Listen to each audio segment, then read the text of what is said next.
Mysterious things में आपका स्वागत है। आज हॉरर टेल्स के सेकंड एपिसोड में ब्रह्म राक्षस की कहानी है। कहानी पसंद आए तो लाइक सब्सक्राइब करना ना भूलिए और कमेंट्स भी करके बताइए आपको कहानी कैसी लगी। ब्रह्म राक्षस। यह कहानी एक ऐसे राक्षस की है जिसे आप लोग जानते होंगे या नहीं यह मुझे पता नहीं है। उस राक्षस का नाम है ब्रह्म राक्षस। भूत प्रेतों में भी कई योनियां होती हैं, अनेक नाम होते हैं, जैसे कि भूत प्रेत पिशाच राक्षस डायन चुड़ैल आदि बहुत से नाम होते हैं। तो दोस्तों मैं आपका समय बर्बाद न करते हुए अपनी कहानी पर आता हूँ। हमारे गांव में एक ब्राह्मण रहते हैं जिनका नाम है नत्थीलाल। लोग उन्हें शर्मा जी कहकर बुलाते हैं। उनके घर से कुछ दूर खेत था। उस खेत पर एक बहुत बड़ा पीपल खड़ा था। वह पीपल बहुत पुराना था। कुछ समय बाद उन्होंने उस खेत पर घर बनवाने की सोची। पहल वाला घर बहुत छोटा होने की वजह से उन्होंने खेत पर घर बनवाने की सोची। उन्होंने उस पीपल को काटकर अपना घर बनवा लिया। कुछ दिन तो ठीक ठाक चला, पर कुछ दिन बाद शर्मा जी बड़े परेशान रहने लगे। कभी वह पूज करते थे कभी नहीं। तो उनकी बीवी ने उनके बदले स्वभाव को देख उनसे पूछा कि तुम पूजा भी नहीं करते, आजकल बदले से रहते हो, कभी बच्चों को डांटते रहते हो, तुम्हें हुआ क्या है। पंडित जी के चेहरे पर मुस्कान आई और वह कहने लगे, मेरे घर को तोड़कर अपना घर तो बना लिया है, और इसे क्या पूजा करने की कह रही हो। सब कुछ मैं ही हूँ, मैं ही भगवान हूँ। इसे पूजा करने की कोई जरूरत नहीं है। वो कभी दांत मीसते, कभी बड़े प्यार से बोलते, कभी आंखें लाल तो कभी सही हो जाते थे।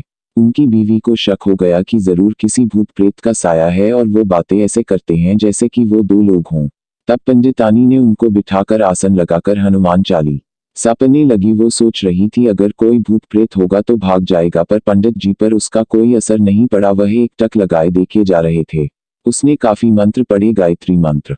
तभी पंडित जी की आंखें लाल हुई और कहने लगे, मैं किसी से नहीं डरने वाला, और तू क्या समझ रही है, मैं इसे ऐसे नहीं छोड़ने वाला। तब तक उसका छोटा बच्चा वहां आ गया। मम्मी पंडित जी ने उसे ऐसे जोर से पकड़ के खींचा और ऐसा लग रहा था कि उसके सिर को कच्चा ही चबा जाएगा। पंडितानी ने कहा, बच्चे को छोड़ दो, इसने क्या तुम्हारा बिगाड़ा है, उसे छोड़ दो। पंडितानी ने विनती की, बड़े नम्र भाव से कहा कि उसे छोड़ दो। तो उसने उस बच्चे को छोड़ दिया और कहा कि मैंने तुम हारे इस नम्र भाव की वजह से इसे भी छोड़ रखा है, नहीं तो मैं इसे कब का मार चुका होता। उसने फिर पूछा, तुम कौन हो और मेरे पति को तुमने क्यों बस में कर रखा है, आप हमसे क्या चाहते हो, आप हो कौन। तब उसने कहा, अगर अपना भला चाहती हो तो पीपल के पेड़ लगाओ, जितने भी हो सके पेड़ लगाओ, फिर मैं बताऊंगा कि मैं कौन हूँ और फिर मैं चला जाऊंगा। तब पंडित जी की बीवी ने 101 पेड़ पीपल के लगाए। एक दिन उसकी पत्नी ने देखा कि आज पंडित जी सुबह उठकर पूजा पाठ करके आ चुके हैं।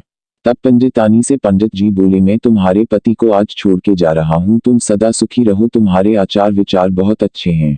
मैं ब्रह्म राक्षस हूँ, वैसे मैं किसी को नहीं छोड़ता और नहीं किसी से डरता हूँ। मैं ब्रह्म राक्षस हूँ, ब्रह्म राक्षस। हा हा हा। तुम्हारे पति ने मेरे पीपल को काट दिया था जिस पर मैं हजारों सालों से रह रहा था। मुझे गुस्सा तो आया, पर मैं तुम्हारी अच्छाई के कारण मैंने इन्हें छोड़ दिया। पंडित जी अचानक सही हो गए। तब पंडित जी की बीवी की आंखों से आंसू निकल पड़े। तो दोस्तों, अगर बुरे के साथ अगर तुम अगर अच्छा करोगे हो तो एक दिन वह भी अच्छा हो जाता है।